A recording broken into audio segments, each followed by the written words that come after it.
Hello, ladies and gentlemen. Welcome in to this Thursday afternoon edition of Gwynn and Chris. Sounds like you're welcoming people to a three-ring circus, which in a lot of ways this is. So, Tony Gwynn Jr., Chris Ello, Matt Skraby. In case you've been under a rock today, you might not have heard the Padres have hired a manager. No, it's not Albert Pujols. Not Ruben Niebla. No, not Nick Hudley. Craig Stammen is your new Padres manager. Former Padre himself, moved into the front office in 2023 after his last season. He will be at the helm for the San Diego Padres next year. This is either, going to be a really inspired hire that we're all going to look at and go, man, they were onto it, man. They saw something. Or it's going to be something that people are going to be critical of if it doesn't work out, especially if it doesn't work out right away, Tony, right? Because people are that way. I think that people are going to. There's people, but they're already that way. 100%. That's my point. Right. They're already thinking that it's not going to work, and I don't think it's certainly not fair at all to think that. And I think, I was surprised. You were surprised. Everyone's surprised, but maybe we shouldn't be surprised because of a couple of things. Ding, ding, ding. Number one, the media that covers this stuff and puts this stuff out day after day after day with rumors and innuendos and this and that and the other, understand that whatever the source is they're getting this from probably doesn't want to tell them what's really going on. They want to give them a little something, right? But they don't want to give them the actual. Right. So for them, you got to understand, Kevin Acee isn't in the meetings. He's got his sources, though. There's no question. He works his tail off. But I'm pretty sure that the Padres, like a lot of which managerial hire that was made this offseason was expected? Kurt Suzuki, was he the one that was going to go to the Angels? Would Walt Weiss? Maybe Walt Weiss. But they looked everywhere else first. Derek Shelton, I never heard him connected to the Twins. Nope. They don't want to give you this stuff, but you have a job to do in the media to try to figure it out and try to tell everybody who it is before it is. And I'm going to get into this because our overtime segment is going to be a lot about the manager, of course, today. Skraby will put it up at 4:30. But I just think had Craig Stammen been one of the four finalists, if his name had been mentioned, and they said, it's probably down to Pujols, Hundley, Niebla, and Stammen, you would have gone today. Here's the thing. I like this, Craig Stammen. Okay. But the fact his name was never mentioned, you're all out there going, what? Great. Do that one more time for me. What? Thank you. You're welcome. You know what's also great about this for the Padres being able to keep it a secret? What? The Padres were able You to guys keep got to this work on secret it. Both of you need to work on it. because he was the interviewer for some of these things. So people may have not connected the dots that he was being interviewed for the manager job. Here's the other thing. And this goes back to your point that you were making about media in our day and age. Everybody's got to come up with first, something, right? So yeah. I take you back to when Manny signed. It was when that started. It was one of those rumors. Oh man, Padres are in on Manny Machado, right? Do you remember this? And we were just kind of like, yeah, right. Okay. Oh yeah, no shot. We all said no shot. We said no shot. He ends up signing. I fast forward to this one. I don't know if it was Alden. I don't remember if it was Dennis. Can't remember who it was. But when they wrote the first article about the four people, there was a mystery person in there that we all kind of heard and was like, yeah, okay, we see the mystery. We dismissed that. Right. Yeah, mystery team, mystery player, in this case, mystery manager. We just dismissed it. Well, in fact, that probably looking back on it, could have been a mystery guy. I just think Craig Stammen, here's a couple of things right off the bat. He's about the best guy I've met around the Padre organization in a while, Solid. Tony. Solid. We've been on the show 8 years. There are certain guys that we've interviewed, and we like most of the interviews. In fact, almost all of them. Yeah. All of the guys are always pretty good. But there's a few guys that stand out above the others when I look at it. Stammen's one of those guys. Yeah. So his ability to, in my mind, deal with people, figure out a way to, relate to others, communicate, I think from my experience is off the chart. Yeah. Secondly, that might be the most important thing you need now in managing. The analytics, there's a whole department that's going to do that anyway. The bullpen usage, every new manager has a learning curve there, including Dave Roberts, who didn't figure it out until last year. So, okay, he's going to have that curve. But I think you're relating to people and getting the most out of people is a big deal right now. And I saw something yesterday that I just thought of. Steve Kerr was interviewed about before he was the manager, the coach of the Warriors, or when he had maybe gotten the job, but he hadn't started yet. And it was off season. Steve Kerr said, you know what? I want to learn from the best before I start. One of the guys he went and watched coach was Pete Carroll. At the time, it was the Super Bowl guy, Seahawks, the whole thing.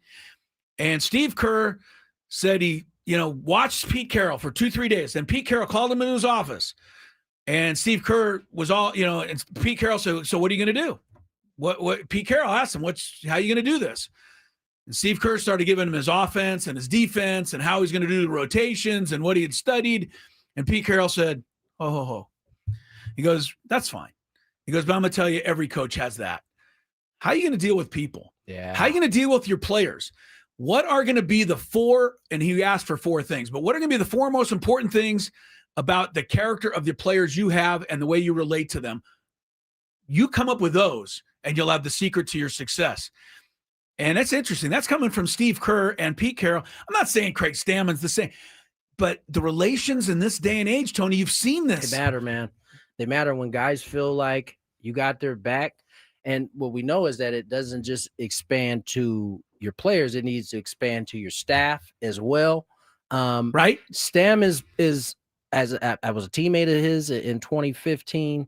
And I've basically, he's followed me everywhere I've gone after that. He's been here in San Diego, and I don't know that it may feel like a surprise, but it's not that outside the box as you just kind of gone over. I mean, just think when Mike Schilt took over the helm in 24, he had been in the organization for a year and a half.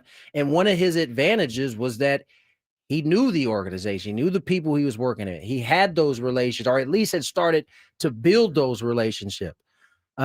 Stam's the same way in so many ways, right? Because yes, he's been in the front office, but he's not one of the suits that just is up there, right?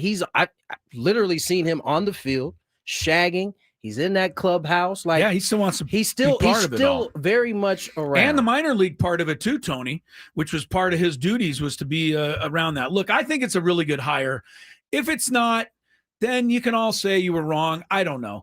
But Schilt was a good hire. Yeah. I don't remember a lot of people that day saying, well, yeah, Super Bowl. It wasn't the feeling. Right. It was like, okay, this is kind of ho-hum. All right, it was easy. He's in our organization. Right. We all knew it. You're just bringing him in. You're kind of taking the easy way out. Well, Schilt, I think, worked out pretty well for the 2 years he was the guy. I think Stammen's going to do fine. There's going to be a learning curve. And had his name been up there next to Pujols, reportedly as a finalist, different reaction. It would have been a totally different thing.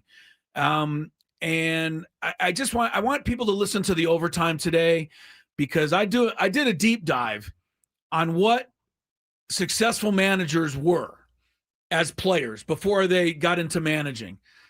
And you know what? One thing hardly any of them were, Tony? Hall of Famers.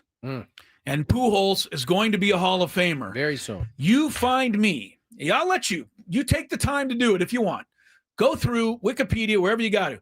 You find a manager who's won a World Series that was in the Hall of Fame as a player, and then let me know about it. It doesn't happen very often, but you all were just convinced that Pujols was guaranteed. Maybe he will be great. I think by now, but we don't know. Listen, I think by now, honestly, if you're still like not paying attention to how AJ moves, yeah. you're missing the boat. He's zigging when everybody else is zagging. That's what it seems like. Like everybody had sunk their teeth into Albert. You know how many people I ran into in the grocery store, at a game. Albert Pujols, huh?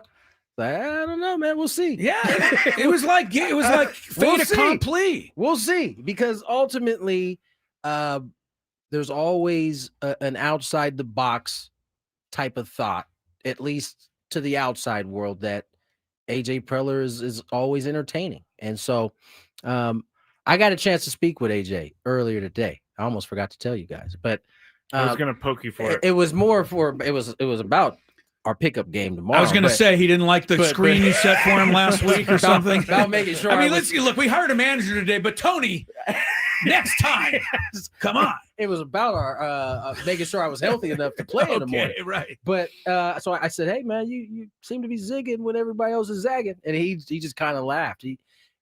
He's always had an eye on Craig Stammen. He has.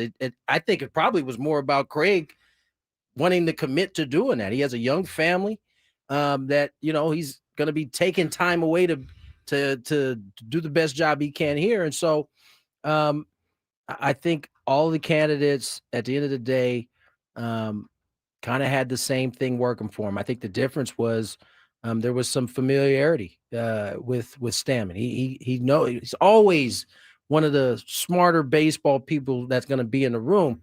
But I think it's the point that you hit on, which is he is great in terms of how he communicates and the relationships he's built. And I think ultimately that element, I think, made him a front runner in the deal. Should serve him well. I really think it will. No doubt. All right, let's get to break. Qualifying offers were made today. Did Dylan Cease get one? Did Michael King get one? Did I get one? Did Chris Ello get one? Answers. I can tell you he didn't. Oh. I can tell you about the others on the other side. More Gwynn Chris. Okay, I only have 30 seconds here, so let's talk about how fast time moves. You know.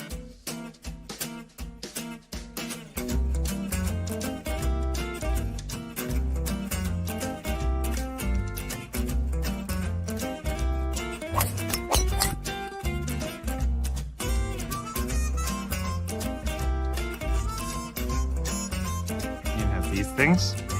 It even tells you, hey, there's a canyon over here. Don't hit it here. Skraby from about 45 feet. His caddy tells him to play it a little to the right. He's been playing well so far today. Fourth hole. Nice smooth delivery. Hit it too hard.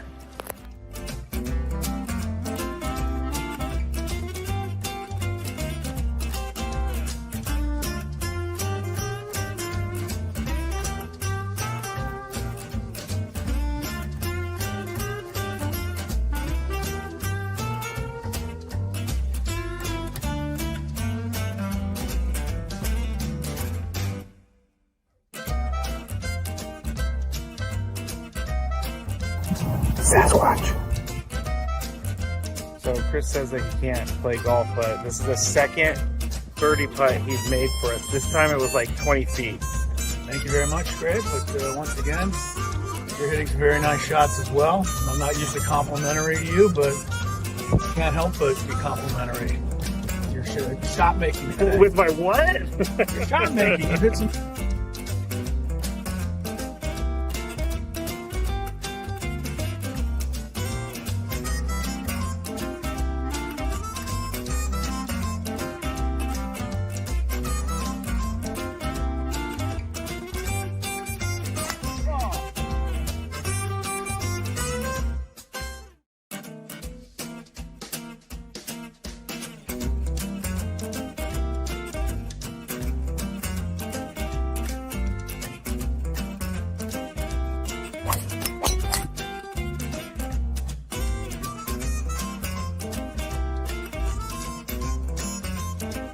These things. It even tells you, hey, there's a canyon over here. Don't hit it here. Skraby from about 45 feet. His caddy tells him to play it a little to the right. He's been playing well so far today. Fourth hole. Nice smooth delivery. Hit it too hard.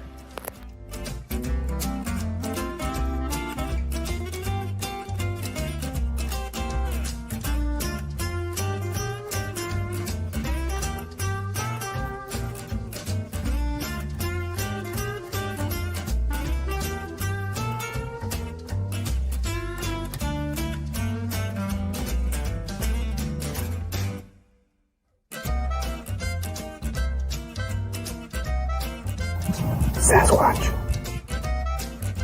So Chris says that he can't play golf, but this is the second birdie putt he's made for us. This time it was like 20 feet. Thank you very much, Craig. But once again, you're hitting some very nice shots as well. I'm not usually complimentary to you, but can't help but be complimentary.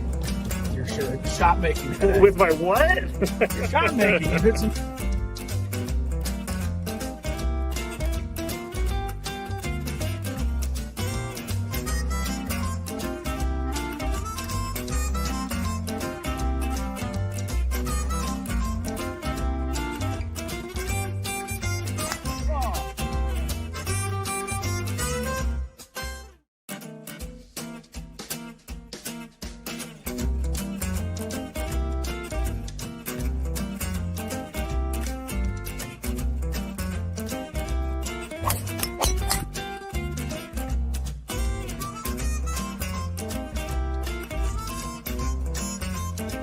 These things.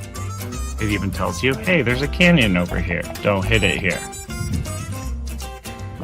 Skraby from about 45 feet. His caddy tells him to play it a little to the right. He's been playing well so far today. Fourth hole. Nice smooth delivery. Hit it too hard. Returning back to his area. Kind of like me trying to find a parking spot earlier. Running late today. That's also the Just overtime. wait till the overtime episode. It drives me nuts when people make excuses that don't make any sense. Today is a good day to listen to the overtime for sure. Skraby will put it up on the YouTube at 4:30. All right, thank you there, Tony. Gotcha, welcome man. back. That's what teammates are for. What we're up to. Craig Stammen is the manager of the Padres, and a whole lot more coming up about that. AJ Preller with Ben and Woods earlier today, and we'll hear what AJ had to say. If you missed it, that's coming up in about 20 minutes. Of course, we have a short show today because there's a little Thursday night football on tap. You know who's playing, Tony? You never do. I'll give you one of the teams. The Denver Broncos is one of the teams. Oh, they're playing somebody. They're playing a division rival that you're familiar with. The Raiders. The Raiders are in action tonight, yeah. Thursday night, I'm sure Al Michaels is in one. Yeah, Are you Sorry, okay? I went a little too deep there. Al Michaels is probably in one of his moods tonight. I got this crap game. Yeah. You know, Al doesn't like a bad game. He doesn't like a bad game. And he's not shy to complain about it either. He's not. So Thursday night football, Raiders. He's definitely reached that stage in his life where he has a hard time. I'm getting close. Not telling the truth. I was going to say, yeah, you just say what you want to just say. You have no filter at all. Right. Anyway, so we have all of that. The other thing that we didn't mention, along with all the manager stuff, AJ Preller, according to reports, I don't know if we should believe any of the reports anymore, but let's do it anyway. He is expected to get his contract extension by Monday. Yeah, about time. I will say that Kevin Ace, look, Kevin's ahead of the game 98% of the time. This time the Padres were able to keep it, right? Because they actually sent out the release this morning before anybody tweeted, or did they? Someone what was the exact time? way out in Kentucky somehow had to. Kentucky. Really? Yeah. Matt Jones. And I surmise that because Stam is out from that area, I think he's from the Ohio area. Okay. That's the only way a dude from Kentucky. It had to have come out of that region. Broke it, huh? From Kentucky. Well, I'm gonna start following that guy so I can get my Padre news ahead of time. Yeah, that was interesting. But it wasn't that long, maybe 30 minutes later. AC followed Everybody it else, up. yeah. So did Matt Jones force this to go quicker? No. Because is that the guy's name from Kentucky? yeah, From and Kentucky. he runs a Kentucky sports network kind of thing where they talk about a lot of Kentucky college sports. So it's very random I that he heard- got the scoop. I heard from someone, Paul Feinbaum Light is what it was referred to as. That's kind of the Well, if personality. I was the guy from Kentucky, Would I like would to- want to get that ended as soon as Katrina is saying possible. that he went to Dayton. who did. Matt Jones. Oh, because that's also where Stam went. So Okay. that There's a connection. There's a connection All right there. right, there's He's a connection. Dayton Flyer. Yeah, do you know why they call them Flyers?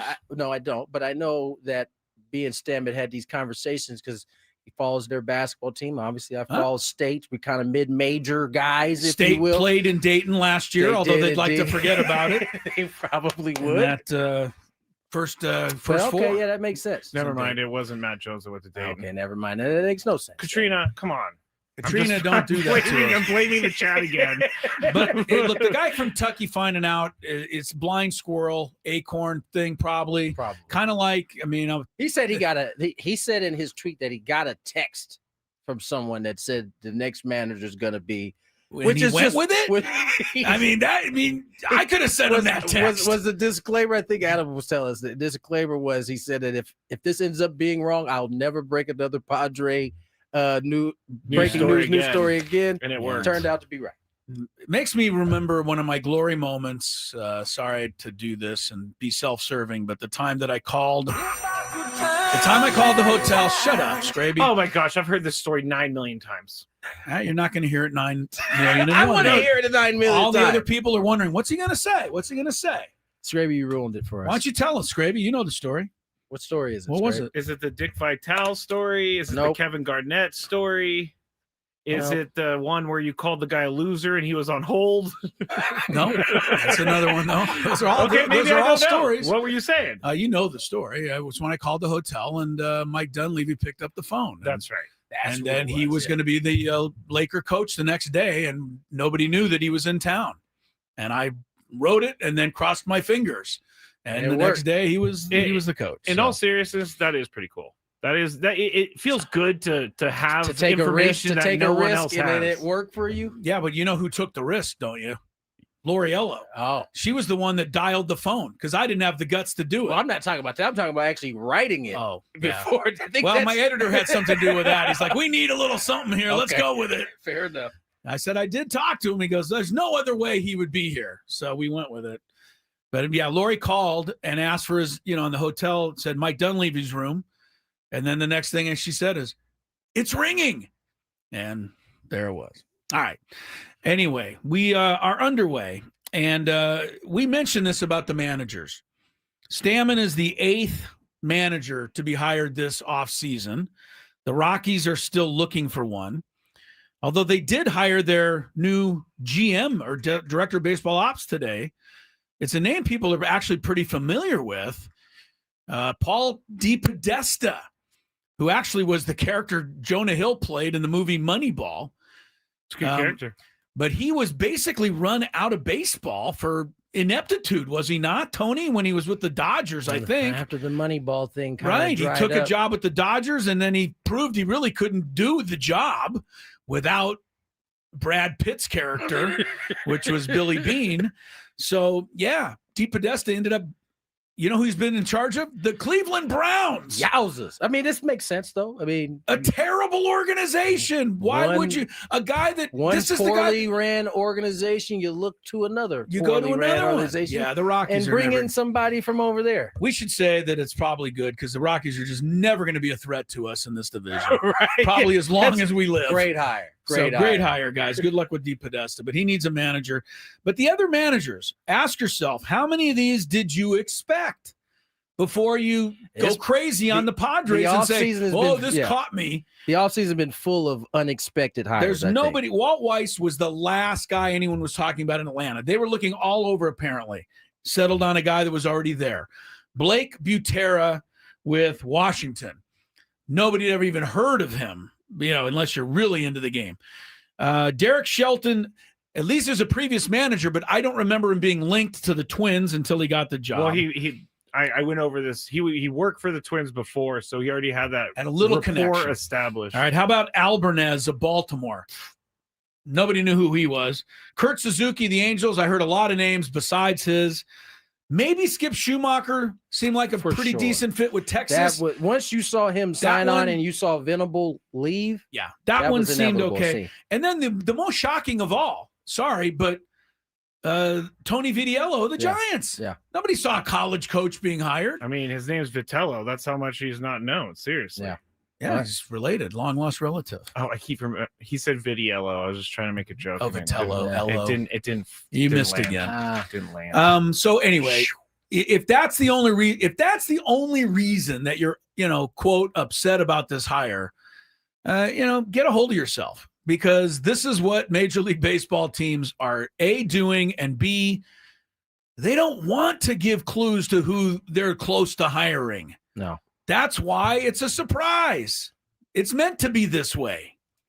Yeah. No, I So- mean, listen, as I said, this is not out of the blue for AJ. He's kind of always had him in mind. I think it probably had more to do with Craig and him deciding he wanted to throw his hat in the mix at that point. And so you mentioned it, and really in the Braves case, in the Rangers case, right?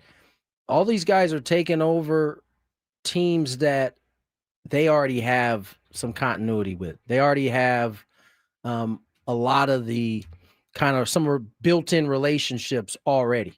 Manny played with Stam. Toddy played with Stam. That's a pretty good start. So those are all bonuses to have. Joe played with Stam. Like, there are the basic core of this team all played with Craig Stammen. And so they're going to have I think they're going to have he's got a leg up at least going in, having those relationships built already. One thing I would also say, Tony, when the very, very first list came out, and I think it was Jeff Sanders of the UT who put a nice list together of 11, names, the day that Schilt announced he was retiring, the 11 names, and I went through them all.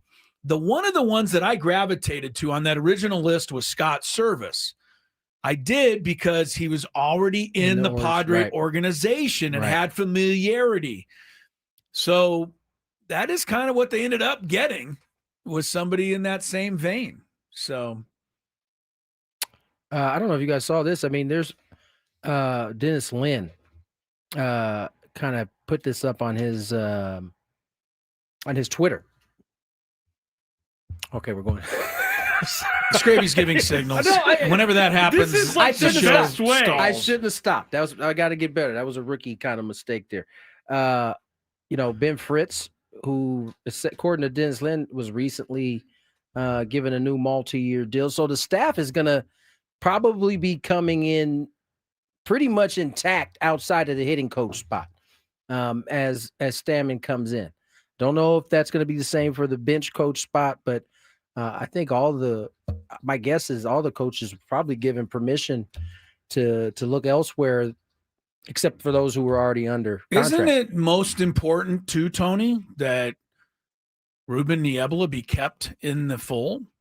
Oh, he's kept in the fold. He's got 2 years left on his deal. Okay, so he's here. So the fact that he had the okay to search for a manager job, I'm sure, but the fact he didn't get another one, unless he's the Rockies, I guess. Well, we don't know that he wasn't here. We don't know that he wasn't. There weren't other teams interested.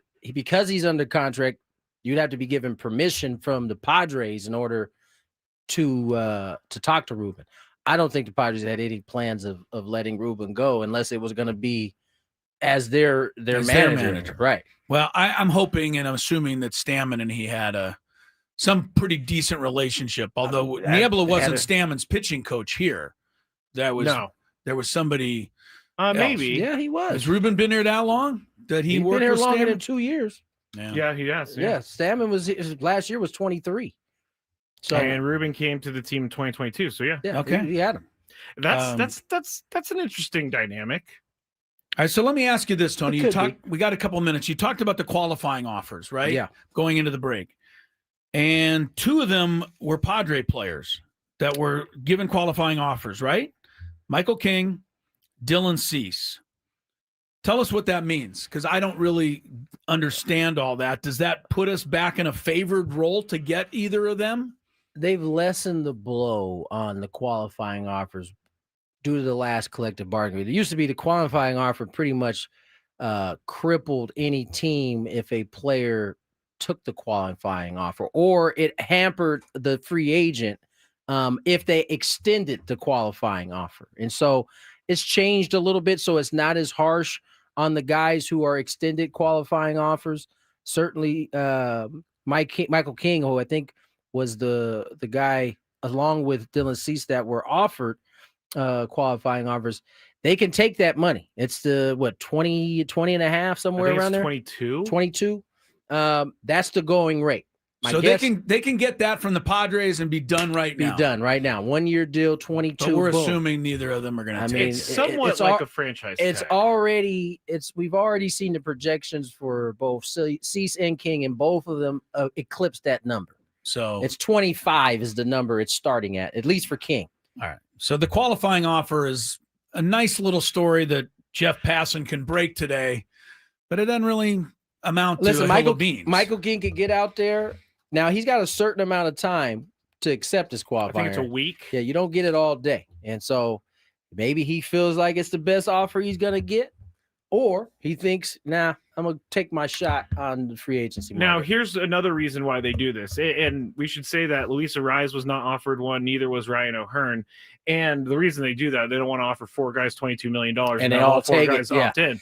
But if the player declines and they become free agents, then the team gets a draft pick compensation. So it's kind of like the Padres either saying, hey, we might get them for one more year, or we're going to hedge our bets and get a draft pick. Right. Okay. And that they've lessened the blow on that, because it used to be a lot more. So if the player took the qualifying offer, the team went broke. No, that for the it used to be a lot harder on the player. It was tagged to more than just the pick that Skraby's talking about. It used to be more, and that would, pretty much stop guys from being able to sign during because the team that was getting them would have to give up that pick. Yeah, and like Luis Arraez is offered a qualifying offer at $22 million. I would think he would take that. He probably would take that. And then Dylan Cease is like, I'm going to take that. And then Michael King's like, I'm going to take that. And then now the Padres owe $66 million for three guys. Right. So, but did they offer a rise? Did I not? No, they did not offer offer Rise. They did not. All right. Or Ryan O'Hearn. Got you. Remember, and that doesn't mean that they won't get O'Hearn back here. Correct. Right. Okay. Same with the Rice. I mean, all of these guys could end up. Everybody's a free agent, and it's wide open at the moment. Remember to listen at 4:20 today.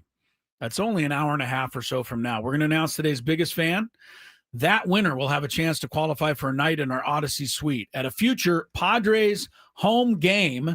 You get to hang out with your friends and all of the fan staff. Register your name at 973thefansd.com/biggest-fan.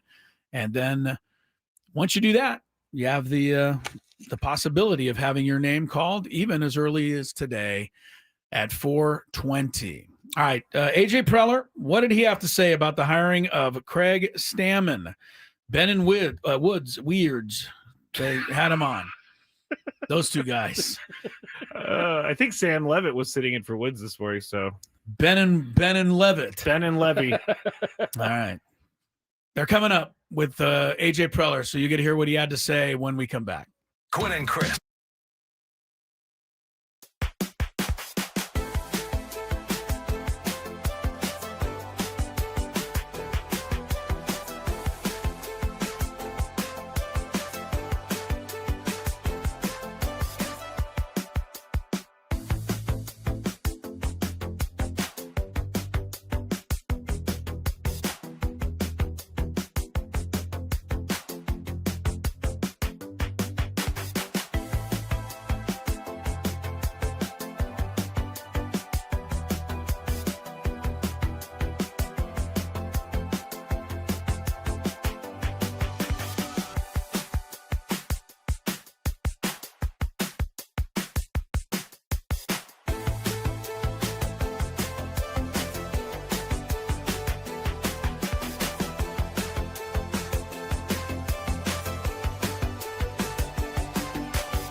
You are in your. This is the worst thing that ever happened to the Padres mode right now. And my advice to you would be, give it a shot. Because it's happening. Whether you like it or not. You know, one of the things I learned when I was going through rehab, and I promise this makes sense, is I used to dwell all the time on things that didn't happen. And I used to think about how much different things would be if it did happen. And then when I went to rehab, I realized that's just waste of thoughts because the reality is this is happening. This is happening for at least 3 years. At least. I mean, it could end up being shorter. Who did Dave Roberts manage before the Dodgers hired him? One game with the Padres. Okay, I know there was an experience. I know a lot of that kind of like thing that you were doing in rehab was done in that situation too, especially after the Dodgers started to have success. Oh, we could have had that guy at the helm. Oh, right? yes, you know what I'm saying? Yes. But to answer your question, no one. Head coach, head manager. Bruce Bochy had. I don't think anybody even knew who he was when the Padres hired him, honestly. And he's gone on to be one of the best. Anything's possible, and that's what Tony's saying. Right. We don't know whether it'd be a good hire or not, but I have a feeling it's going to be good. But I'm also going to wait and see, like you should. Don't go crazy over the fact that they hadn't mentioned Craig Stammen's name to you before they hired him. I will also say this. What will you also say, Skraby? I am much happier to have Craig Stammen as manager than Blake Butera and Craig Albernaz, because I had no idea who those guys were. You can't even spell Albernaz. I can, but if we spot I looked at it. If we spot you the Albert, you can't. Because if they were to hire, to me, a Butera and Albernaz, it would have felt the same as Jace Tingler. So at least we're familiar with the guy who's coming in. We know what kind of work ethic he has. We know what he did for the team. That's my kicker with all of it, is that everybody is feeling a way because of their own comfort with a name that they don't know, ultimately. And that's including Albert Pujols. Like, you know him as the player, the Hall of Famer, the 3,000 hits, 500. You know him as all of that. We've already touched on the lack of success that most Hall of Famers have. Have we touched on that here? I don't think we touched on that here, have we? Well, we touched on it somewhere. Okay. Overtime episode that's going to go up at 4:30. I mean, we've mentioned it. We've mentioned it before. Overtime. But Chris did some more. Well, here's the thing. The other thing is you just don't know how it's all going to work. I'm looking at Terry Francona's career right here for fun.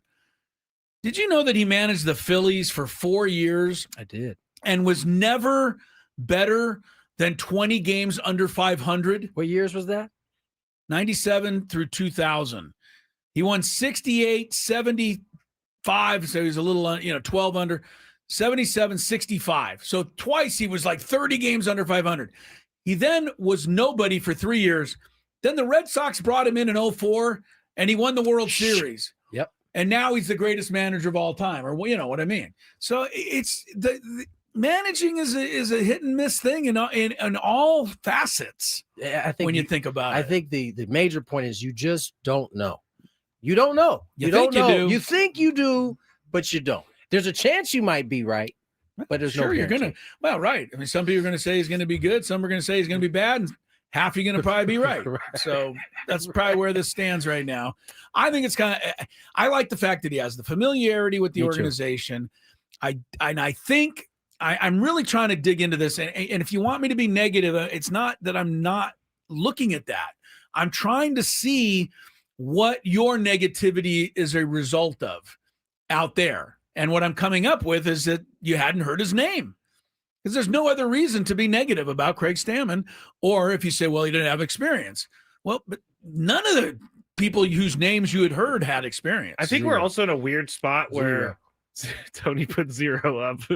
I think we're in a weird spot too, where the older recognizable manager names are moving into retirement, and we're getting the new guys. See, Boch decided that he looks like he's moving towards. He's a special advisor for the Giants. This is and listen, obviously, managing is not the youngest of young, but it's becoming a younger man's job. Now we just saw what happened to a 50. What was Schill? 57, 59. He wore out. So, listen, this is I like the hire. I think ultimately the continuity, all of that. This roster is largely set. And so you know, you're going to have to, obviously going to be some additions in this rotation, but I'm saying the core of this team is set, and having guys who've been here be comfortable with kind of the whoever's new coming in and having some built-in relation. I think that's gives Craig a head start. All right. We mentioned it before we went to break. AJ Preller joined Ben and Levitt. Ben and Weirds is the new name for the show on the What chat. is it called? Ben and Weirds. That's what you said. Oh, Weirds, yeah.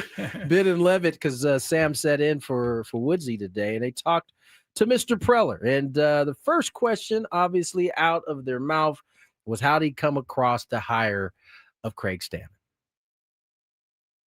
that not on there? Why do I not see that one? It's the first one.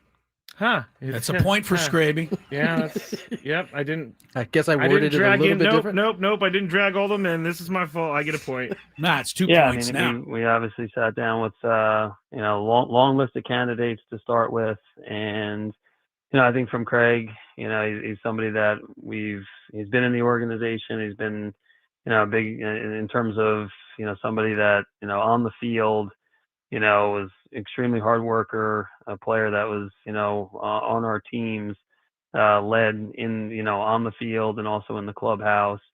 The last few years has been around the organization in uniform, working with Schulte and the coaching staff and the player group, also working with others in the the organization from the minor league standpoint, and then also with the front office. So, again, he's somebody that we have a lot of trust and faith in. He's somebody that, as a player, super prepared, and work ethic off the charts, and a guy that has a lot of respect in that clubhouse from a lot of people that work at Petco and the player group, and we're just really excited about him as a choice.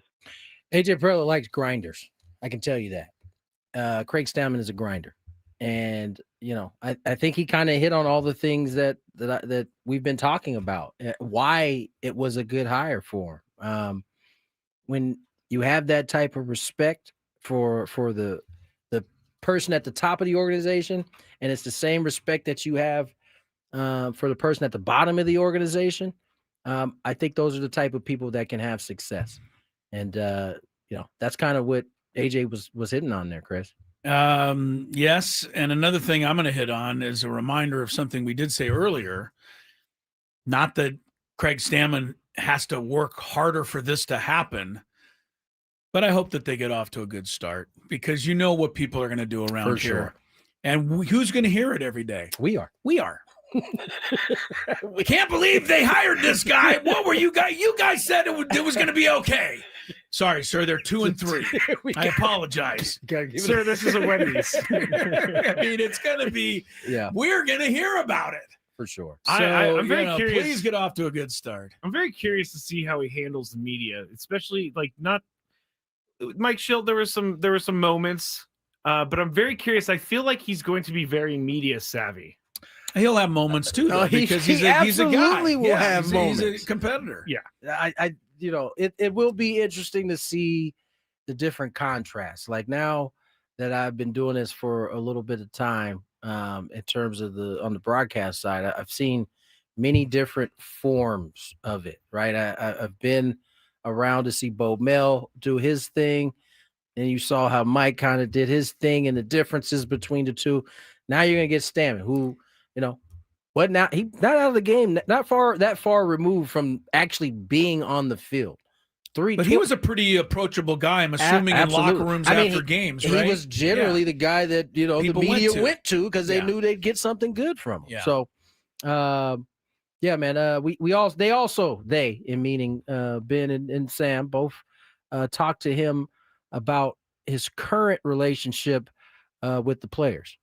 Yeah, I think it's a factor, for sure. I mean, I think, again, I think the fact that Craig knows, our players, our team, he played with, guys on the team. He's able to hit the ground running from that standpoint. And you talk about experience. His experience has been in that clubhouse, and then the last few years, around the coaching staff and, around the group as well, with a different perspective. So, I think for us, I think the ability, we have a good team that we think, obviously has been in the playoffs here the last couple of years, and the core of the team that should be returning. So, the fact that Craig knows those guys well, played with some of those guys, and knows the organization in and out, our staff and our players, that was a definite factor for us in the decision. Again, bonus that he has all that. And from AJ's standpoint, listening to him talk about experience, if clearly his experience, the important experience was the experience inside the clubhouse. And I can see why, right? You got a good staff around you, which you're going to have, especially on the pitching side. There's probably a ton of continuity because Stam has been down there talking to Kratzy a lot. Certainly been down there talking, to Fritzy a lot. Yeah. He's been down there talking to Ruben a lot. So there's already some continuity built in there. And so, again, you start to look at reasons why it fits. Here's another one. Lastly, they had to ask the elephant in a room question, which was about Albert Pujols, because everybody had sunk their teeth into Albert and kind of wrapped their mind around him being a manager. Spent an hour on it last night. on the Skraby Chronicles. Hey, Fat Albert. What? They used to call him Fat Albert. P-H-A-T. He got a little tight there. You thought you were talking about him. Why? Because I've heard the hey jokes sent my way before. It put me back in high school a little bit. No. Wow, you used to get the Fat Albert jokes in high Come school? on, Scrape. Does it surprise you guys that I was picked on a little bit? Well, yeah, no. You're right. I'm a much different person now. You're right. It doesn't surprise me at all. What did they have to say about Albert? Yeah, Albert was, again, like, first class, and to me, it was very impressive in the process, as you would expect. Obviously talking to him, pretty easy to see, his experiences as a player, the way he was prepared and talked about what made him successful. I think for us, him getting down to that final interview and everything like that, you could see that, that's going to translate to players. He has a real want to do it. He went and managed an Escogido, in the winter ball team. So, again, these are, the conversation with him, with Albert, when we told him we were going in a different direction, he was super professional and just explaining, look, we started with, probably over 50 candidates on a piece of paper, and, leading to Zoom interviews and first round interviews, and then in-person interviews, and, pretty detailed process overall with, staff and ownership, and to get down to that final grouping. I think from him speaks a lot about his candidacy, and, he wants to do this. I'm sure he's going to do this in the big leagues for a long time, but you can only hire one manager, and just let him know that, honestly. My first thought is, dang, how many times has Albert Pujols been told no in his life? Since becoming a player. Something new. That's probably because when he got to explaining, that they told he had 50 candidates. You got it's like probably did that because it was Albert. It was like, hey man, we're gonna go in a different direction.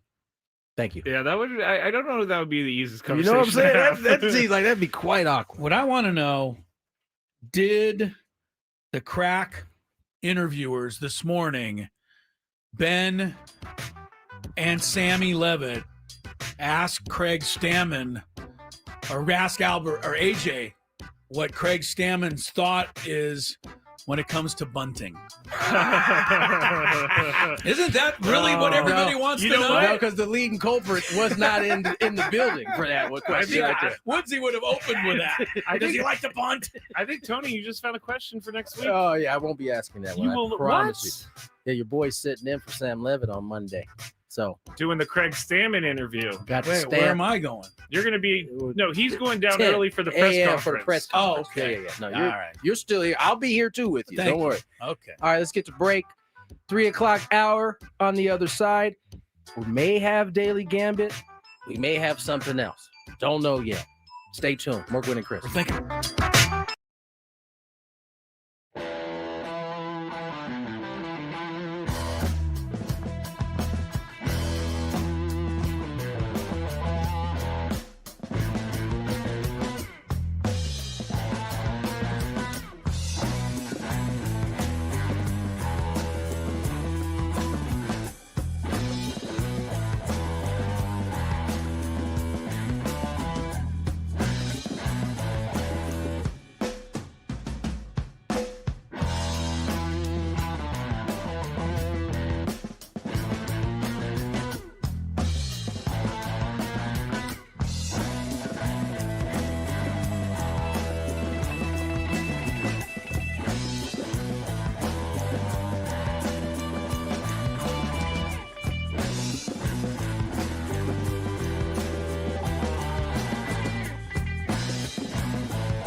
hour number 2. 3:01 is the time. Craig Stammen is the new manager of the Padres. If you've been out and about and you're like, what? Who? Stammen played with the Padres not that long ago, and pretty popular and revered, player for the Padres, coming out of that bullpen. Mostly made at least one start for the Padres that I know of. And that was game 3 of the 2020 playoff against the Cardinals when no one else was available. The Stammen game. A lot of people remember that. Padres ended up shutting out the Cardinals to advance in the playoffs for the first time in years and years and years.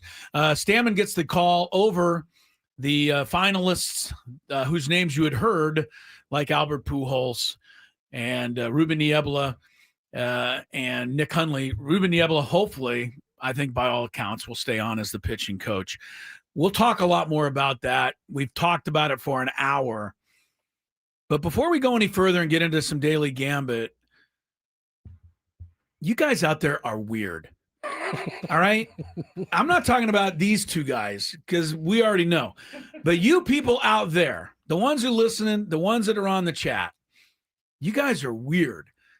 Yesterday, Skraby had this whole line of comedy, he thought, of trying to, because there's been a hissing sound on the show.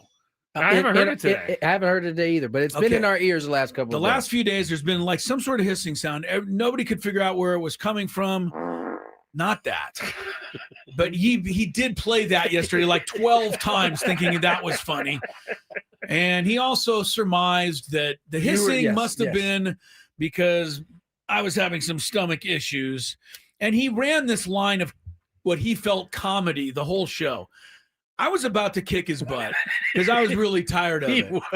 So at some point yesterday during one of the breaks, he pulled his camera out and he filmed me and he goes, oh, hey, Chris, how about farting on the air? And I'm like, all right, this is ridiculous. All right, here's why you guys are weird out there. Because Skraby now tells me it's like the most watched video we've ever had in the history of the show. Like, we talk about really important, deep topics, and that's the one you guys all Actually, gravitate one of the most popular They ones like was when Chris swore at me. So It's you being angry that makes it popular. All right. Well, you being angry, you flatulating, any of those things. You guys are honestly, you guys going. out there are seriously drawn to some weird stuff out there. So, we'll see if we can appease you further. Tony Who has a knows where we're programming announcement. I do. Okay. None other than Joe Musgrove will join us in the next segment, 3:20. Don't be late. He's going to call in. No, Joe. No, Joe. All right, then let's get... He's on his way to a wedding, so he's doing, he's double duty. He's double dutying right now. So, you want to do the Daily Gamble? We'll do a quick one today. Okay, let's do that. Do you like money? I think about money a lot. Do you like money without doing anything? Winning. Do you want to make money while watching sports? I think Washington is immortal luck. Washington! Woohoo! If you answered yes, this is your segment. Just don't blame us when you lose. Nothing is ever your fault. It's your game. Take it. Gwynn and Chris go through the top bets of the day in The Daily Gambit on 97.3 The Fan. Daily Gambit is our daily sports betting segment here on Gwynn and Chris. Please, everybody, gamble responsibly. We don't. Since we have Joe Musgrove on, I'm just going to throw it back to Chris. Yeah, last night, real quick recap. Tony had a good night. He was 5-1. The only one you missed, Tony, was the one we all missed. Toledo? No, Luca. To outscore SGA last night. They both scored the same, 35 points. A little push. That was a push, and he did not outscore him. Toledo won big in the Maction game, and I thought the game of the night and all the sports was your game, the Laker game. And I want to talk about it for just a minute before we get to the picks. We don't have a ton of time, but if you didn't see the end of the Laker game, I don't know how you can find it to go back and watch it. The last 8 seconds were unlike anything I've seen maybe ever. And to try to recap, the Spurs were down by 4 points. They had the ball. They drove for a layup to make it a 2-point game. But no timeouts, etc. There's 1.2 seconds to go in the game. Marcus Smart grabs the ball out of the net, steps out of bounds to throw it in, and heaves it down the court to a wide open Laker player who catches it.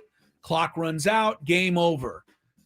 Except for Marcus Smart, who is usually pretty smart, stepped on the end line when he threw the pass. So that's a violation. The ball goes now to the Spurs. So they have 1.2 seconds to try to tie it up. They throw it in bounds. Marcus Smart makes up for his mistake. He knocks the pass away. Goes out of bounds. Game's over. Oops. Refs decide to put 0.4 seconds on the clock, which is just enough time to throw an alley-oop pass from out of bounds. Spurs throw it in. The Laker guy fouls the guy trying to tip the ball in. Now Jake LaRavia. It was your guy, yeah. LaRavia. Yeah, Lavia, whatever. LaRavia. LaRavia can't drive. Ravia. Yeah, that guy needs to go back to the bench because I can't remember his name ever. I can't either, apparently. Poor Anyway. guy, he's like doing well, and no one can remember his name. So now with 0.4, all of a sudden the Spurs can tie the game with 2 free throws, but the guy missed the free throws, and so the Lakers end up winning. But were you watching this, Tony? I turned it off thinking that the game, pull out whatever hair you have left. that the game was over. So I'm glad I didn't actually see this, or I would have. I mean, I don't have any hair anyway, Right. but I would have got to pulling out the little bit I It do was have. bananas. You know what's funny is I've seen this call twice now in a week. I didn't actually just see stepping this. on the end line. Yes. Hmm. And I often watch guys take the ball out, and a lot of times their foot isn't on the ground, but it's hovering Hovering over the And line that's is okay. That's Yeah. okay, but it can't. And I always thought, I wonder if they'd actually called if his foot came down. Seen it twice already this year. Marcus Smart, He owned it too, didn't- by the way. He didn't have much of an argument. No, And it's an easy one to call because you can see the foot over Yep. the line. it's not like these dudes But got it little was a small feet wild either. These- ending to that game. All right, here we go for tonight.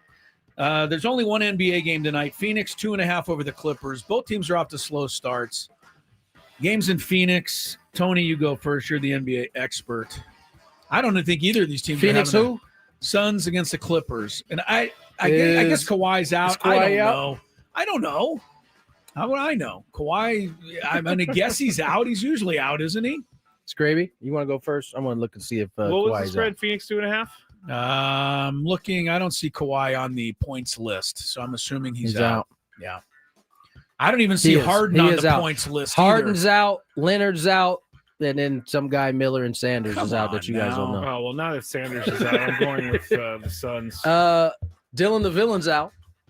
And Jalen Green is a game time decision. You know what they ought to do is just start telling us who's playing. Be quicker. I'll take the Suns. Yeah, I think I'm gonna go Phoenix here. Scrape. Me too. All right. NFL Denver against Tony's voice. Raiders. Nobody says it like I was Tony. Gwynn hoping his Jr. voice would hold out. Hold out 9.5 points. Scraby, you're first. Denver at home 9.5. I hate the fact that Sean Payton's having I'm a good picking year. against them every time. I don't care if it's the worst team But in the league. Raiders are really bad. They are, but who I'm going to knows? go with the Broncos. I'm taking. Denver probably will win, no doubt. But I don't see them as an 8-2 team. I don't know either. they're good, but I don't think I'm 8-2. Time for them to show it here. So it may be a stumble. I'm gonna take the Raiders as well here. Put me down for the Raiders. Got you. How about 42.5 points? Over, under? Under. I'm gonna go under because I don't see I'll the go Raiders doing under. a whole lot. Tony? Under. Under. Scrape? I'll be a contrarian and Contrarian. go over. Lance Bo Nix. Lance Nix. What did he do? He was Lance was a center field. I played with Lance. Lance Nix, Yeah. an outfielder. Yeah. Okay. Well, he's not quarterbacking tonight. Bo Nix is against Geno Smith. 10 yards. Nix is favored by 10 yards. In passing? Passing yards. You got to give 10 Over Geno. over Geno. Who's picking first? You. I picked the Raiders, so I'm taking Geno, baby. plus 10. Let's go, Geno. Scraby? Geno seems very angry these days, so I'm going to go. I would be too if I was 2-6. Not having Yeah. a good time. I'm going to go with Bo Nix. Bo? I'm going to take Bo, too. I think they might be behind, and he might have to pass. Okay, RJ Harvey. I'm doing this because he's on Tony's team. Last I looked, you did not have him in the lineup for our game I said tonight. him. I've been keep sitting him. So you don't know what to do. I don't believe him. Well, yet. he's 46.5 yards total yards tonight. Skraby. You know, I was thinking last Total night. catching and running, I was obviously. like, I wish I had that RJ Harvey Well, guy. he scored a lot of touchdowns lately, but he doesn't play that much. He doesn't. And that's That's another the reason why I problem. can't stand Sean Payton. What was Yeah. the over under? 46.5 total yards. Total? Yeah, catching and rushing. Let's just kind of show you where But he's he only been gets at. about 3 Oh, rushes a game. They 100%. give the rest to Dobbins. Over. You're going over. I'm going to go over just to kind of keep you from playing him. I hope you don't. No, play you're him, 'cause trying to play. scares He's me. trying to play reverse I'm trying to play- psychology. He scares me, he wants RJ me to put Harvey. him He in. does. Don't wake up tomorrow regretting, Tony. Oh, Well, listen to you guys. This is trying to one of mess these me tough up. ones. It's a tough one for him. Give me over. Over. All right. It's And still only going to be like 5 points. So I don't know. He had 3 TDs a couple weeks ago. No, and I didn't play him that week either. You probably should. Okay, one more. This is a big college football game for Aztec fans. South Florida -14 against Texas San Antonio. South Florida is one of the teams that is jockeying with the Aztecs, and them losing would be helpful. I'll just say that. But they're quite a bit better than Texas San Antonio. But I'm going to take Texas San Antonio, of course. We need help. Tony, Texas San Antonio. 14 points, Scrib. You're kind of the anti-Aztec on the show now. Well, you've been picking Jeez. against them at will. I'm gonna go Lately. South Florida, but did Yeah, you guys see? watch on the Maction game last night? I was doing a Scraby show. Look up. They had the 5 teams in the group of 5 that had a chance to. They had our make name it. up Were we there. San Diego State was the last team at 4%. There But was we were 3 there. American Conference Right. teams. South Florida is one of them. And then North Texas and Memphis. We got to beat them all. So, it's just what we got to do. It is what it is. All right. Joe Musgrove coming on the show. Goodness. Yeah.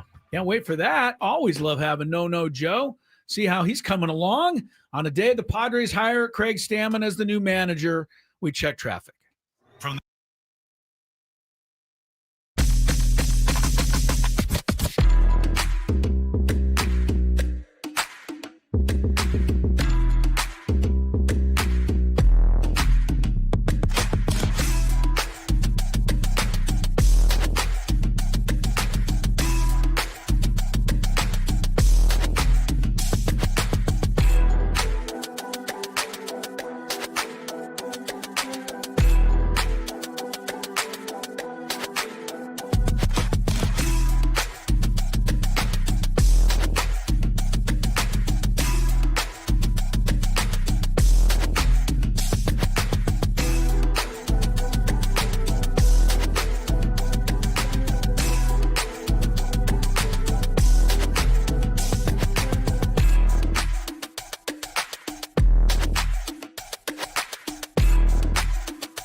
320. Tony Gwynn Jr., Chris Ello, Matt Skraby. New Padre manager, Craig Stammen. He'll be introduced Monday at the press conference. I believe it starts at 10 a.m. Joining us here on Gwynn and Chris right now, none other than Joe Musgrove. Joe, how are you, my friend? I know you're on your way to a wedding. Thank you for your time. Absolutely, man. Yeah, it's been a scramble today, but we're on the road and en route, so.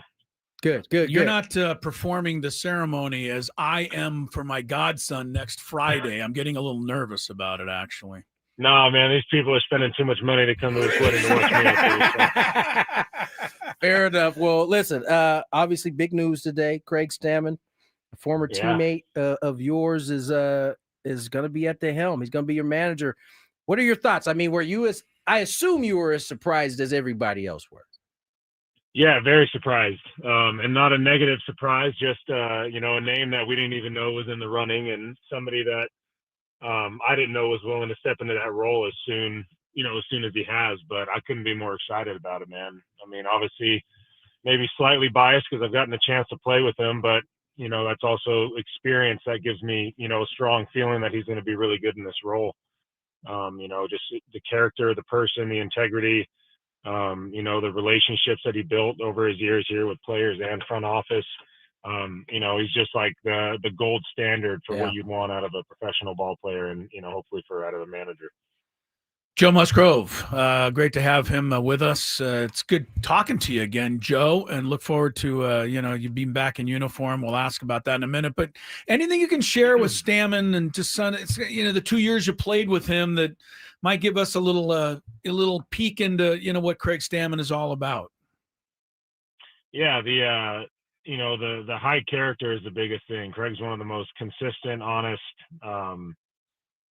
considerate, and reasonable people that I've come across in the world of baseball. And you meet all different kinds of personalities, but this is a guy that seems to have only changed for the better throughout his career, and has been like a constant learner of the game. You don't see many people that are in a pitching role, and especially in a relieving role, that have the baseball IQ that Craig has. And I know I've seen it over the last couple of years. I think 22 is his last year playing, and being around the complex, it's like his mind has completely shifted from player mode to now I'm here to help these guys and be a mentor and offer my experience, and now my chance to kind of learn what the next step or the evolution of my baseball life is going to be. So getting to work with them in like a different role where it's more of a friendly face, that doesn't have the intensity of trying to perform every night, has given me a chance to see who he is away from the playing side of the game. And he was a big factor in the last couple of years of getting our leadership group together and helping be that mesh piece between the front office and the clubhouse. Now, Joe, this is, since you've been in organization, this is your third manager that you've had. And Joe's hard to manage, obviously, running all these guys off. You saying I'm the problem? I'm the common problem here? Not at all. Not at all. But you've experienced a new face come into the locker room. Now, Stam obviously is not a new face. He's been around in the clubhouse, on the field. But what type of things have you noticed, at least early on, or some of the things that are most important to kind of make sure things get off to the right start? Yeah, I think it's creating a genuine relationship with your players, or as a player with your manager. And there's always this corny, cheesy, like I'm your best friend pitch from the managers, like the first couple weeks.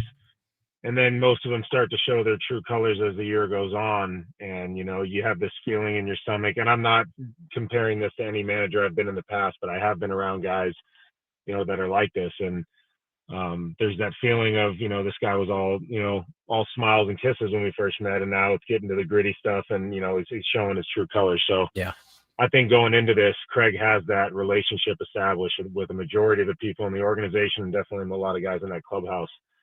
And I think the honest conversations can start happening earlier in spring training and right out of the gate. I think the whole open door policy is going to be a truer open door policy where, guys are comfortable going in, speaking to the manager about, issues. And I know people complain about, the maybe too friendly of a relationship with some of the players, but I really don't see that being an issue. I see that only, helping us as a group is like the open communication, and maybe the communication gets a little more heated, but these are guys this is the guy in Craig that's been on the field and been in this situation in the last handful of years. So I think he can relate to the players on a much higher level. You look at managing a bullpen, I feel like that's one of the most difficult things for a manager to do out of all the responsibilities he has.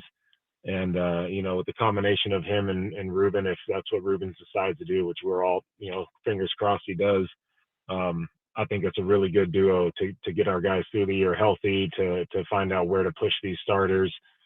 And the inexperience that Craig has as a manager, everyone's in that first year at some point in their career. And I think with the guys that Craig has and the situation he's walking into is pretty ideal for someone coming into their first year. So I'm super excited about it, man. Yeah, all very well said. Yeah, honestly, Joe Musgrove is our guest, Padre pitcher. Joe, obviously everyone wants to know out there where you are health-wise, how you're feeling. We're looking at February 20th. They have spring training opener. They have March 26th season opener. Do you have dates in your head, or are you far enough along, or where are we? Yeah, I'm pretty much on the back end of this rehab. During that playoff push, I was, building up in hopes that if we got far enough, I'd have a chance to pitch. So I was in a pretty good spot there, felt like I was within reach of having a chance to pitch.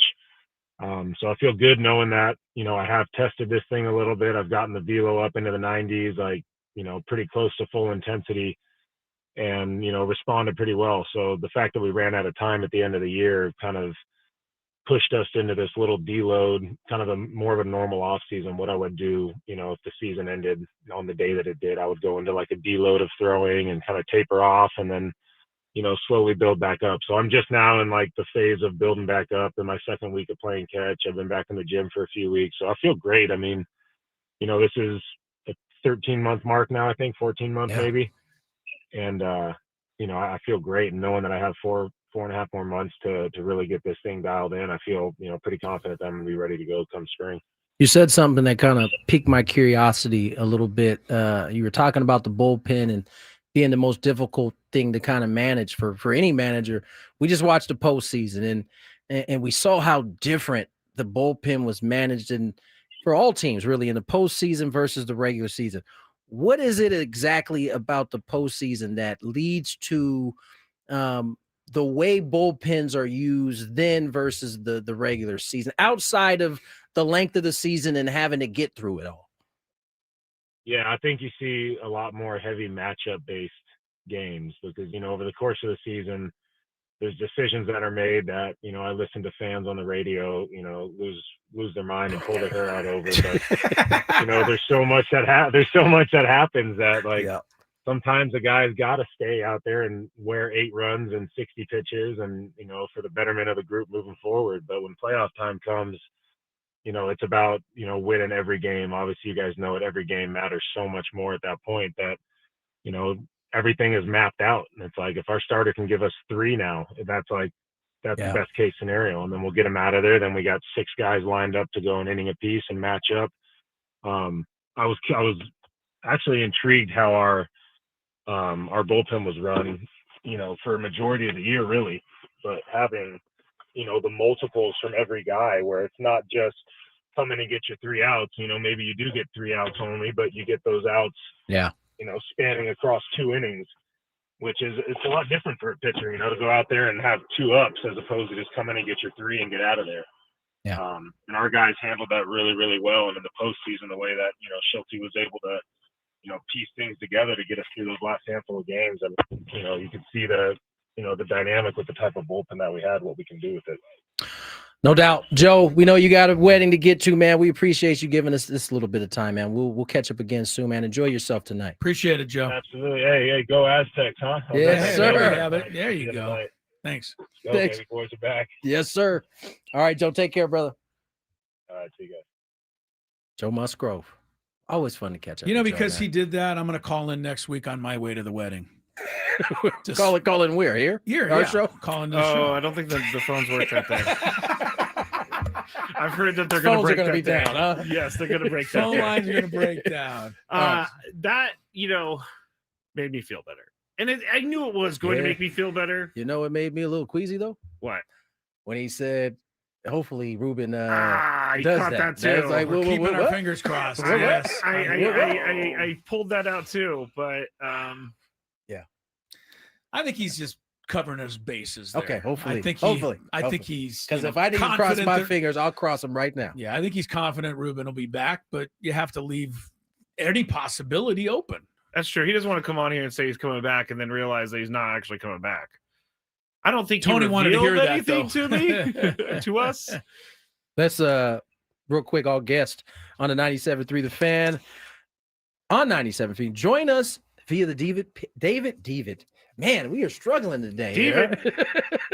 David P. Shapiro, Shapiro Fan Hotline. David P. Shapiro, criminal defense attorneys, helping good people regain control of their future when charged with a crime since 2010. Visit davidpshapirolaw.com. Let's get to break. Big five on the other side. Could be a big three. We'll see if Skraby comes up with two more in the break. Yep, I have them. I forgot. More Gwynn and Chris on the other side. Coming up on Friday.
Harold Fannin Jr. is questionable for our game. I'm fretting over that right now.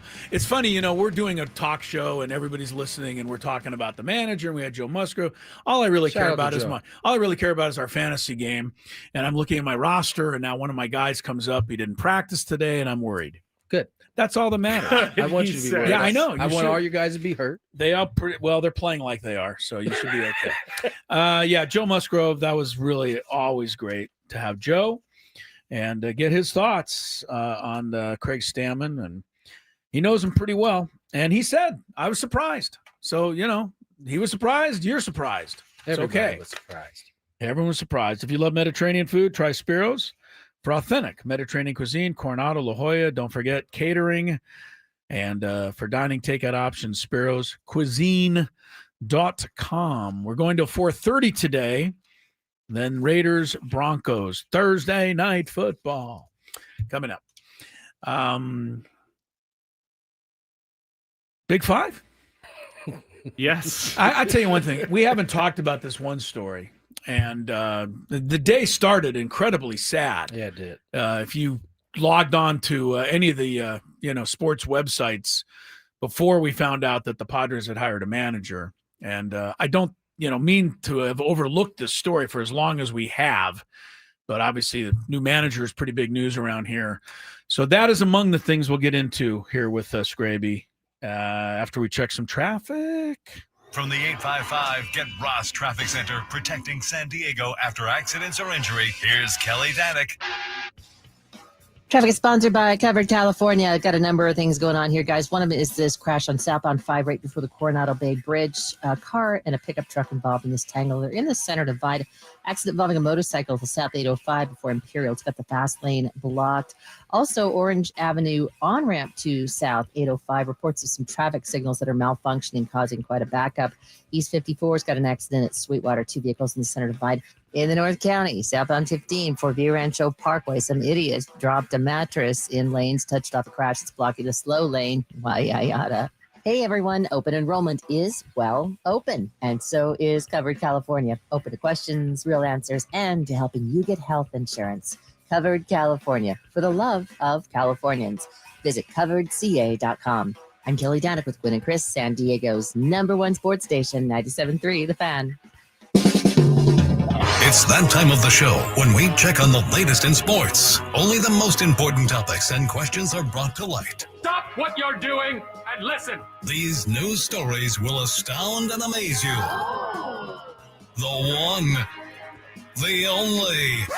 Oh my God, who the hell cares? The Big Five starts now on 97.3 The Fan. Thank you to Kelly Danick for talking to the person who dropped that mattress on the freeway. We got a tough cookie as our traffic. Oh yeah. Don't mess around. As she should be out there. Come on, people. Ladders. If you drop a ladder, she's gonna get you. If you drop a mattress, she's gonna get you. All right. Although, what would you do? We don't have a lot of time. No, but what would you do if you dropped the mattress, fell off your car in the freeway? It's happened. You'd go to the next exit, right? Well, how would you get it back? Yeah, it's happened to me. What'd you do? I was moving with a friend. It was his bed. Did you stop? We did. You stopped in the middle because of the he didn't highway? have another mattress, so we needed to go get the mattress. But, I mean, in the freeway? It was later at night. Okay. And so it was also in the right side. So we had to get off the exit, go back, get off the exit, then come back around. It was come on back. the slow lane side. Yeah, and then but it was in the lanes, and so we waited until no cars. We ran out there real quick and just grabbed it. But it was all beat up, and the spring was coming out of it, and he had to buy a new mattress. I can't believe you ran out there, honestly. What's I the don't game? blame. As mad as Kelly got there, which she should, I don't blame the person for not having picked it up yet. Frogger, you played a real life game. Oh, I was waiting for the right George time. Costanza did that in the Seinfeld episode once. I saw it in an episode of Minor League Baseball with none other than Dick Mountain. He was playing Frogger, trying to get out there to the middle of the street. We had to take a bus and we had to stop to get some food, and back there throwing them back. It was real live Frogger watching them get across that street. It sounds kind of scary. He made it, fortunately. Well, we assume he made it. He's still pitching. Right. Number 5. Literally still pitching. Right. All right, there's been a lot made about the Aztec football tickets this week and the price of tickets. And the San Diego County District 5 supervisor, Jim Desmond, actually weighed in on this thing. He urged SDSU athletics to lower ticket prices at Snapdragon Stadium for football games. Desmond did graduate from SDSU. He expressed concern over rising costs and increased empty seats despite the team's 7-1 record, stating that high prices are a growing concern for residents. Quote, we all know that San Diego is already one of the most expensive places to live in America. When something as special as cheering on our hometown team becomes unaffordable, it's a sign that we've drifted away from the community spirit that public institutions like SDSU should represent, end quote. Tony, you're up first. I don't know what to ask. I was going to say what's a fair ticket price, but I don't care about that anymore. Should SDSU lower the ticket prices after this? Who was the gentleman that said this? District 5 No supervisor kidding. Jim Desmond. Yeah. Jim Desmond. I think Jim is right. Prices need to come down. But I also am leery of him saying it, right? Because the wind is at anybody's back that is talking about bringing prices down. Yes, right. That's never going to be met with somebody going, nah, you're wrong, supervisor. 100%. We Except gotta for, except for the people that they're actually talking I about. don't care what they're asking to go down either. No. Parking, Right. anything. Nothing Yeah. is going, no one is going to look at that Yeah. quote and be like, oh man, he doesn't know what he's talking about. To me, this is a politics move, man. I don't like it. That's what I'm getting at. Yeah. I don't think he's wrong though. I do think the Why don't you like it? He's trying to get something better. I agree with Tony. I I know think he's pandering. He's right, but I don't care for a politician using this kind of thing to try to get everybody to think he's all Mr. Cool. If it gives me what I want, then I'm Well, fine with it. Will it? I don't know. But that's what happens. I got lot a of better times idea. is- I got a better idea, Jim. All right, if you're going to make all this statement as a former This is Chris Aztec, Ello, and Tony and I are out of this. yeah. All right, you're going to make the thing and a whole big to do out of their ticket prices. They got to lower. How about you write a check, support the program? I mean, There I you don't go. think he has Is to. that write gonna- a is that check. gonna- is that gonna- SDSU alum. Is that going to bring prices down? No, but help out. Do something about it. Don't just. What about you? I pay. I donate my time. That's pretty much my answer. Yeah, I don't really have a good answer. I don't have a good answer.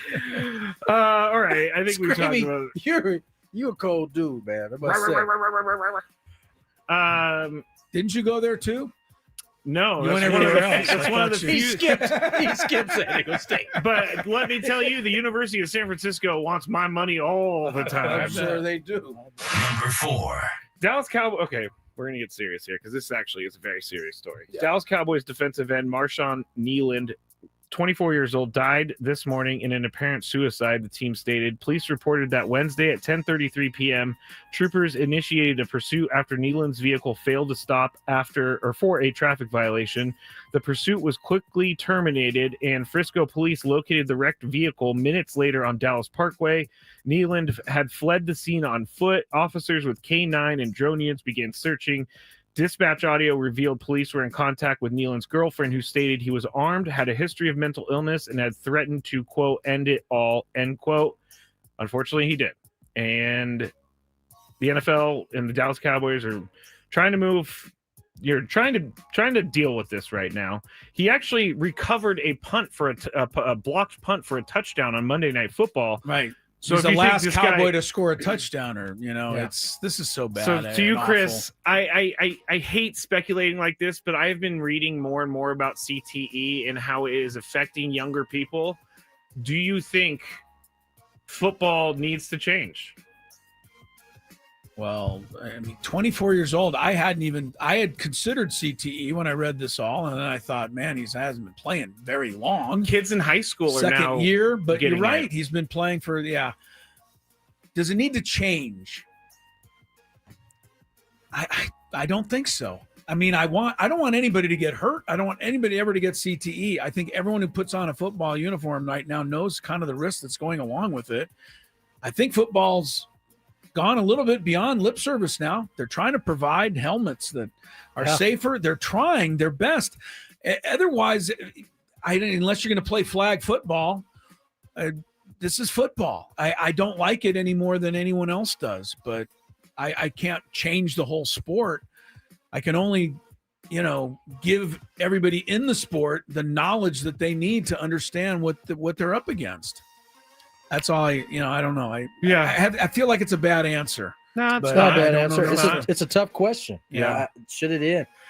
Not end, but should it change? Change drastically. It wasn't that long ago. A survey came out of NFL fans saying they wanted more games added to the season, right? So that was maybe a week or two. Yeah, ago. it wasn't that long ago. So I mean, I don't know that you can change it anymore without making it a different. Look sport. at the kickoff now. It is a different sport on that play for sure, entirely.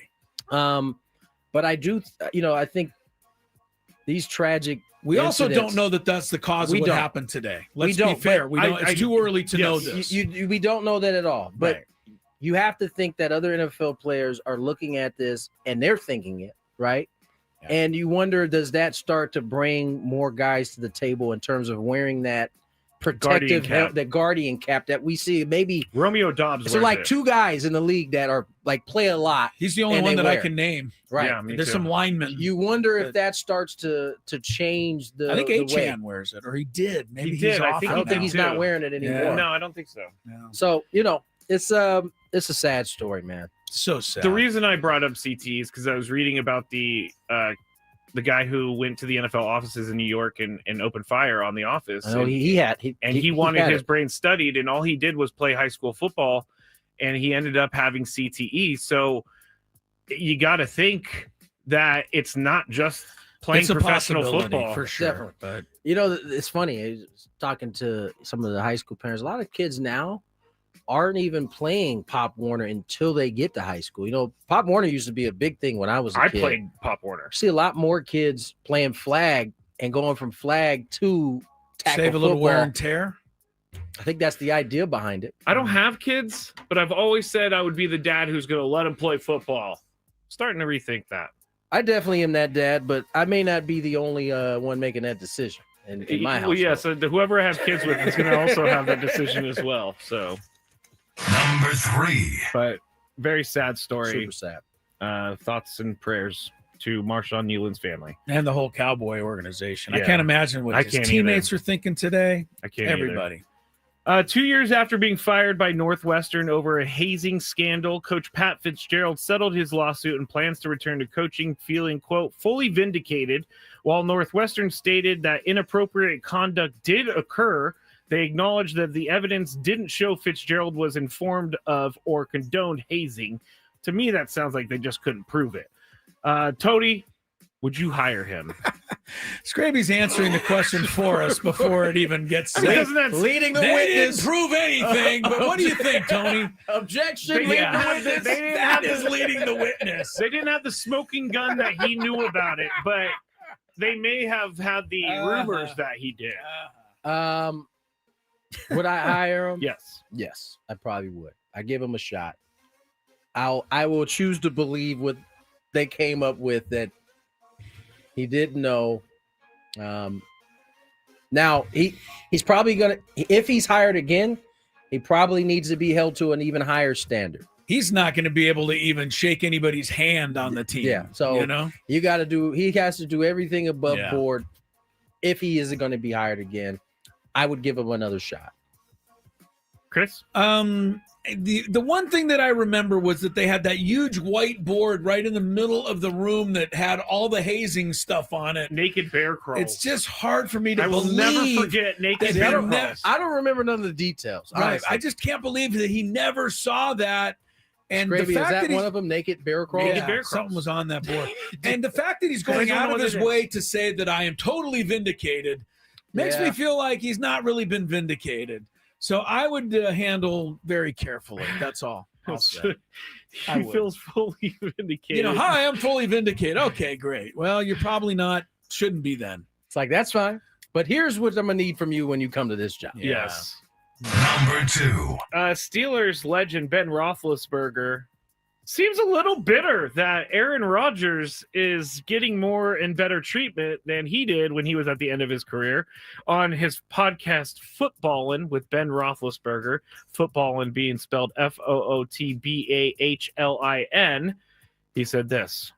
I still think it's funny because, they're giving Aaron DK all these things, and I got a center that never played center before my last year. It's amazing. But That's the same. That's the equivalent. It's the same thing. Yeah. My other thing I would. Oh, I didn't know the clip cut off like that, but there you go. He sounds a little bitter. Aaron got DK Metcalf, and I got a center that never played center before. Chris, you are up first. This is his favorite guy too, so this would be interesting. Big Ben? Yeah. Do you think Big Ben's right? Does he have a beef? Not really. You're crying. I mean, DK is a very good receiver. So what? Ben Roethlisberger already had good receivers. Who was the guy who caught the ball? Hines Ward. He had Santonio Holmes made the catch of the history of football. Antonio practically. Brown. He did Antonio Brown too. Forgot about by the way, he should be in the Big Five today. Antonio Brown. No, this just came down. Antonio Brown is being extradited back to the United States to face murder charges. So. Yeah, that's nice. Or not murder. I'm sorry, attempted murder. Attempted murder. Roethlisberger's never going to get the benefit of the doubt with me. So. It's crying over spilt milk. Yeah, it's too late. He got what you got, and you won 2 Super Bowls. I don't know what else the organization needed to do for you, pal. I don't disagree with you, Tony. Does he make a point, Mr. Footballin'? Does he make a point? Does he have a point? He makes a point that Does he have the a Pittsburgh Steelers went and got DK Metcalf and they gave him a center. He relayed the facts correctly. Yeah, he related the facts correctly. Is he? You know what I'm talking about. I'm forgetting words at the moment. Is he? What? Does he have a reason to have a gripe? No. Ben always seemed like a little bit of a hater. You know what I'm saying? Like, yeah, he quickly forgot that although it might have been a headache at times to have Antonio Brown, you certainly had him, and you certainly used him quite a bit. Not to mention Le'Veon Bell, you also had in your backfield. Hand off to the bus for a couple of years right, there. Like, please, some talent around him. Please spare me that you didn't have anybody. An offensive line that kept him up for like 7 years, and one of like the best defenses for like his entire stint there. He was the only quarterback in the league that didn't have to face Troy Polamalu. Right. That was good for him. So we'll forget all those guys that you had. Maybe he was just talking about offense, but I think we named plenty of offensive guys that he had. Brandon said in the chat, justified is the word you're looking for, Skraby. Thank you, Brandon. That was the word I was looking for. Number 1. Brandon, he needed your help a little bit earlier. Yeah. Well, maybe we should just hire Brandon. I mean, he comes up with all the right words. He does. He does. Fair enough. Yeah. Where's his mic button? Last one. Let's go. 2 pumps were too many for Carolina Panthers running back Rico Dowdle after celebrating his second touchdown against the Packers on Sunday with exactly 2 hip thrusts. Dowdle has been fined, he announced on social media. And when he got into the end zone, he did his Key and Peele reenactment, and he got a flag and he got a fine. He put on GoFundMe, please help me pay this. Don't worry, he's not actually taking the money. He's going to be donating that to a children's service. So he's doing good with it. But, the NFL, just no fun league. So, Tony, is this the no fun league in action, or did he break the rule? I don't know. McCringleberry told us that it was 2 pumps. If you got 2, and if you went to 3, it was right. So he should have been fined, but apparently he wasn't and got fined. He should not have. Not have been fined. It was 2 pumps. He was trying to he like kind of begrudgingly gave the second one. He was unsure, and he still got fined. But I also don't think it's a no fun league anymore. I do think they let these guys go pretty wild in their celebrations, which they for a while there weren't even letting them do anything. But I wouldn't flag him for that. I think he maybe got a flag too, if I'm not mistaken. He got a flag too. No, the coach came out and was like, this is kind of funny. Well, they missed the extra point because of it. They moved did. him They back, ended up winning the game and all that stuff. But I think maybe because Rico Dowdle got the entire offensive line to pump with him. Maybe that was a problem. Maybe that was the problem. It was too many pumps at once. There was a lot of guys. I don't know. Tyreek had them all out there rowing a boat one time. That's not pumping, though. But I mean, everybody gets everybody now. I think it's fun. I'm so old that I should hate it, but I actually am used to it now. Save that clip. All right. When we get back, Chris versus the fans, 833-288-0973 for your chance at a qualification for a trip to Las Vegas. The Navy.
Hello, everyone. 4:01 on the clock. Tony Gwynn Jr., Chris Ello, Matt Skraby. Chris versus the fans coming your way. 833-288-0973. Broncos Raiders at 4:30 after our show. No Skraby Chronicles today. You'll have to wait. Hold your horses until tomorrow. It's a good thing I have a day off after talking about why Albert Pujols should be the manager, even though he took part in the Eric case. Albert Pujols was probably in the lead until the Padres heard you. Oh, yeah? Yeah. Speak his praises for an hour. I really would love to know the conversations about, with him. I heard Skraby talking about Pujols. We can't do it now, guys. Maybe. Just can't do It just doesn't seem as smart as it once Yeah, did. right. now We that thought it he's was a smart talking idea, about. but if he likes it. Okay, well, how did this turn on me? Sorry. It's just kind of It always naturally went that way. Now you know why I was bullied in high school. Oh, goodness. How are your questions today?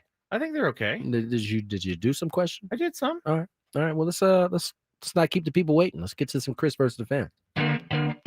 If you had one shot, one opportunity to take down the human almanac himself, howdy do. Now is your time. Listen to me, this guy is dangerous. Now is your opportunity to win a prize. Well, I hope you know what you're in for. Chris versus the fans starts now on 97.3 The Fan. I have to read this from Cole because I have felt this before.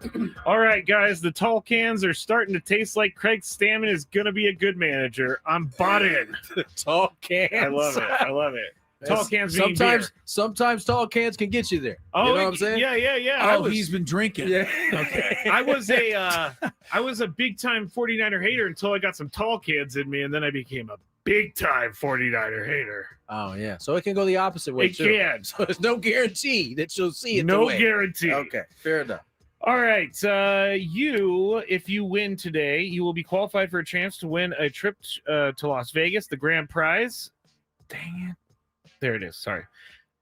A trip for two to see Sammy Hagar in Las Vegas, including 2 tickets to the March 20th show, a 2-night stay at Park MGM, and a $100 gas card. Sammy Hagar returns to Las Vegas with his Best of All Worlds Las Vegas residency. Get ready to rock with your favorite hits from the Van Halen year, Sammy solo hits, and more, only in Las Vegas this March 11th through 21st and September 18th through the 26th. At Dolby Live at Park MGM. Tickets at Ticketmaster.com. Also, if you win today, you will win a pair of tickets to the San Diego State basketball game against Idaho State at Viejas Arena this Sunday. Get tickets now at GoAztecs.com. Matinee affair, 2:00 Sunday. Matinee. Okay, I like it. I like it. 2 o'clock's a good time for a Sunday game. Yeah.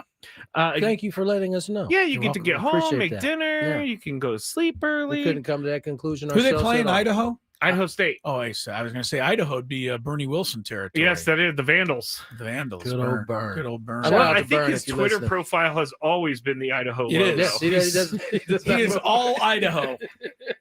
We're also going to announce the biggest fan winner at the beginning of the next segment. So if you're waiting for that, that's what's going to happen. All right, the rules. You have to make it through 3 questions. Each question will get more difficult. If you get the question right, you move on. If you get it wrong and Chris gets it right, you are eliminated. But if Chris gets it wrong, then you move on to the next question or you win. If you're a first-time player. Wow, that was angelic. He had a little carry there. I like it. What? Let us know before you get into it, and you'll get that first question for free today. All right, let me get our first contestant. Please, sir. Let's go to Hector. Hector, how are you? Happy Thursday. Good afternoon, fellas. Good afternoon, my friend. Here we go. First question. I like this one. This might be a tough first one, I must say. You know, so I won't ask it. Which MLB is worth the most? Team. You missed that part. Yes, I did. Which MLB team is worth the most in baseball? Worth the most money if you were to try to buy them. I'm assuming money. Yeah, I'm trying to read into Skraby's question to help you, Hector. I will say the Dodgers. It goes Dodgers. Going Dodgers. Stay there. I think it's the Yankees, just because they seem bigger time. Okay, I did all the Hector, research this sorry. week. The Yankees are worth $8 billion, and the Dodgers have increased their value in the last 4 years from $2.2 billion to $5.8. They're still behind the Still Yankees. $2 billion. They're still $2.2 billion behind the Yankees. But aren't the Cowboys above everyone? Yes, Cowboys are the most expensive. Yeah. They're worth the most in Right. all sports. Yeah. All right, who's Sorry, our next Hector. contestant? Let's go with Lucas. Lucas, how are you, my friend? Fantastic. How you guys doing? We are Pretty doing good, well. Lucas. Pretty good. Here we go. First question, Lucas.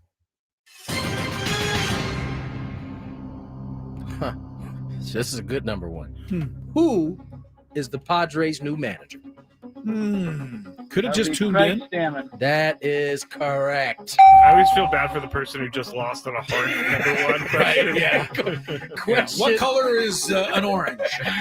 question number 2. And then name the guy who stole second base in the 1981 World Series. Right. Since we're on the Craig Stammen train, Yeah. Craig Stammen played for the Padres and what other team?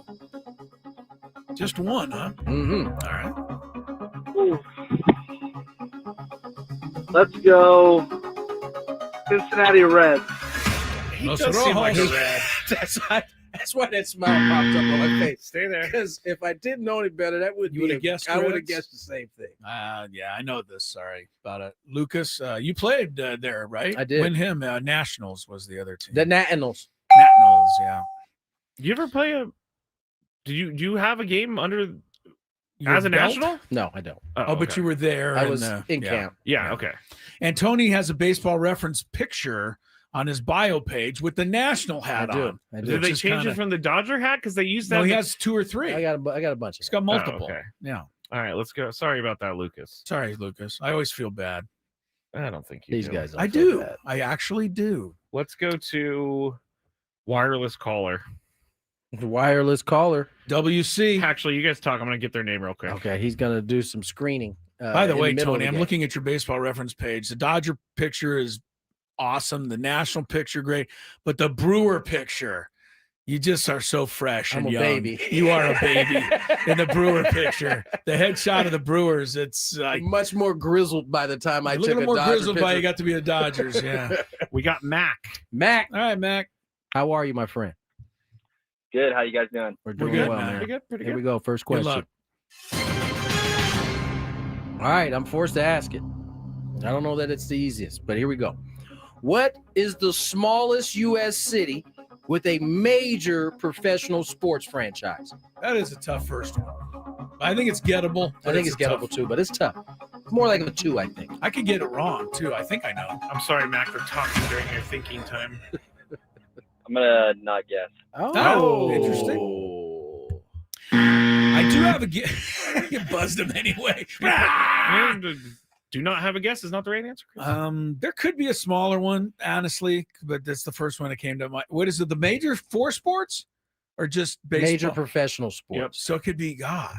I mean, there could be a hockey team that's playing in some podunk town. I'm gonna go Green Bay though. That's what came to mind. Sorry about that, Mac. Mac, yeah, Green Bay. The only team owned by the people who live there. The people. Yeah. They can actually come to the yard and be like, That's we right. pay for your check, guys. That's right. They literally can do. say it, yeah. Let's go to our next contestant, Dylan. Is this Dylan Cease? No, I'm pretty sure it's not Hello. Dylan. How Hi, you doing? Dylan. How's it going? Hello. Pretty good. Here we go. First question. All right, Dylan. Brees Hall plays for what NFL team? The New York Jets. The New York Jets. Very good. By the way, he's really angry. He did not get traded. He doesn't want to play for I the want you to New York look at the Jets. way you asked that question. Question number 2. Thank you for sparing me.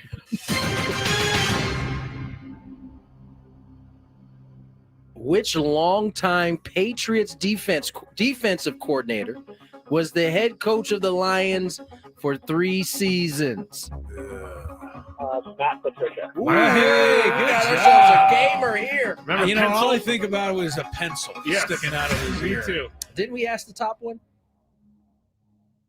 Yes. Okay. Question number 3. Where are all the marbles? I mean, these ones These are are tough. tough. These are These are really these are tough. diabolical. Where are we going here? Formula One? Or? No, we're going to stay in the NFL. Okay. What is Sauce Gardner's real first name? Oh, jeez. Oh God. I saw this morning, but I can't remember. Oh, no. You can pass if you I like. don't have a guess. Okay. He's No gonna guess. Leaving all of the male names in the history of the world at my disposal to guess. Mm-hmm. Dominic says barbecue. He has been Barbecue getting Sauce barbecued Gardner. this chicken this year. I think Harold would be good. Harold Gardner. Harold Sauce Gardner. Yeah. I kind of like that. I do actually. too. That's why I went with it. Dylan, you were the winner. This man does not look like his first name is Harold at all. No, I know, but He's I got thought it would golds in, like there ain't no shot. No. His real name is Ahmed. Ahmad. Ahmad? Is it Ahmad? Yeah, Ahmad. Ahmad. All right. Ahmad Gardner. Yeah. He's now a a Colt Colt. now. Yes. He's a happy man. All right, we got to take a break. Yeah. When we get back, We got the biggest old fan. what? Biggest fan. Oh, right. Biggest fan and our picks. Yes, correct. From the 855, get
All right, welcome back. A little speed radio for you.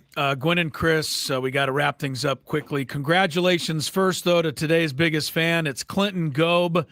I hope I'm pronouncing it correctly. Clinton, Goeb as in boy, Goeb of San Diego. Give us a call. You got 10 minutes to do it. 833-288-0973. If you do call us, you will be qualified automatically for our grand prize drawing, 20 tickets for you and your friends to see a Padre game in the Odyssey Suite with all of the fan staff later this coming season. Remember, the rest of you register your name at 973thefan, sd.com/biggest-fan. 10 minutes starts now. Clayton Goeb. Clinton. Yes, Clinton Goeb, Goe. There's probably a Clayton Goeb out there who's like, oh no, I thought it was me. Sorry, I was so close. I was so close. It's Clinton. Yes. All right, we got our picks. Let's just get it, Skrabe. We don't have any time for. You're gonna do this It's anyway. time for Tony and Chris to face off, playing for a season-long prize of pride. I see pride. I see power. The guys make their picks, and then they stress over their picks all weekend. No! Please, no! No! No! Gwynn and Chris NFL Pick'em starts now. Clinton Goeb called quickly, man. He was on it. So. I knew he was going to because I know that Clinton watches all the time. Congrats, Clinton. You're in the Nice running. work, Clinton. Good job. The rest of you get signed up. Your name could be next. Excuse me. Pick 'em. Here we go. Real quick first on the survivor pool. 13 players last week. There's still 13. Nobody got eliminated last week. My neighbor Ryan is the only person I know who's still alive, and he's taking Denver this week if you want to follow. Tonight, I don't, Chris. What? I don't want to follow. Well, I do. Okay. Some people like to check stuff like that out. You never know. Week 10, I'm ahead by 10. Tony had a rough week because his 3-point pick last week was Green Bay, and your 2-point was Detroit. Good looking out, guys. Yeah, you got two Thanks for tough helping. losses there. So I lead 59-49, and I'll take Denver tonight as well. 3-point pick. Leave the rest of the board for you, Tony. I'll take Buffalo. Yeah, against the Dolphins. They're so bad. All right, 2-point pick. I think, Carolina's starting to make me. I'm going to go Detroit. They got to bounce back at Washington. I don't like Mariota. Detroit. Like Do you? Can't say I think he's a great quarterback. All right. Give me Seattle. Seattle against Arizona. Seahawks are starting to look good. All right, 1-point pick. I got 2 in mind, but I feel better about the Bears over the Giants. The Bears. Than I do about the other one. So I'll leave the other one, I think, for you, but I don't know who you're going to pick for one. No, you don't. But I'm going to take Baltimore. Oh, all right. Baltimore over Minnesota on the road. You're sold by that impressive Baltimore performance. I just believe in Lamar. Remembering that they had that performance against the great Dolphins. All right, upset pick time. If we get it right, we get the number of points. The team is underdog. I'm not quite sure why, but I thought of this today, and I'll be mad if I don't stay with it.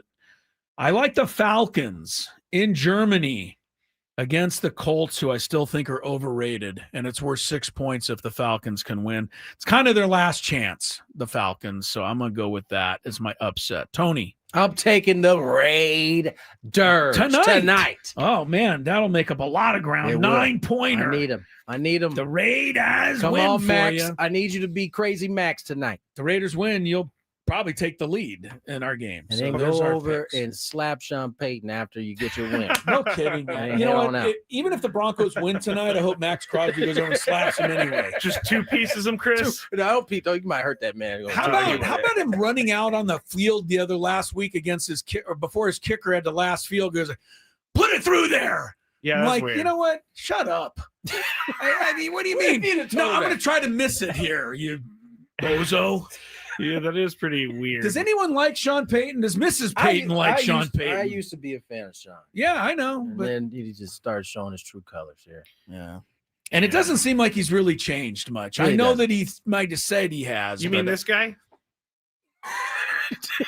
He does make that face all the He's time. got like I hate to call him a weasel, but it's like a pointed nose and mouth area. I don't know if we have 30 seconds. Go ahead. Weasel works. Yeah. Okay. I don't know if we have 30 seconds left, but last night Ovechkin got his 900th career goal. So that was a milestone in hockey He's history. his own club, right? Sorry? It's his own club, right? He's the only one in there. Yeah, He's just by 900. himself. Yeah, he's number one, and he's got 900. But I don't know if you saw this. He got the goal against St. Louis. The goalie, Jordan Binnington, who gave up the goal, while everyone was celebrating, he was seen stuffing the puck in his pants. And somebody had to go get it from him. What? Jordan Binnington says today, oh, no, I was just doing that to give it back to him after the game. And people are like, I don't know. We could have just got it right there and given it to him. That's weird. I don't know That why just you gave needed it to to him. stick it in, That maybe is kind of hide it. weird. Yeah. So anyway, Jordan Binnington's trying to save face here at this point. Wow. All right. Fun little stories to end. Padres got Craig Stammen. A lot more on that on tomorrow's show. Also, Miles Heidi will be on, and we have the Aztec women's kids coming in. We got a crazy show tomorrow. Big day tomorrow. So be with us 2 to 6 and have a good Bronco game against the Raiders. Bye-bye.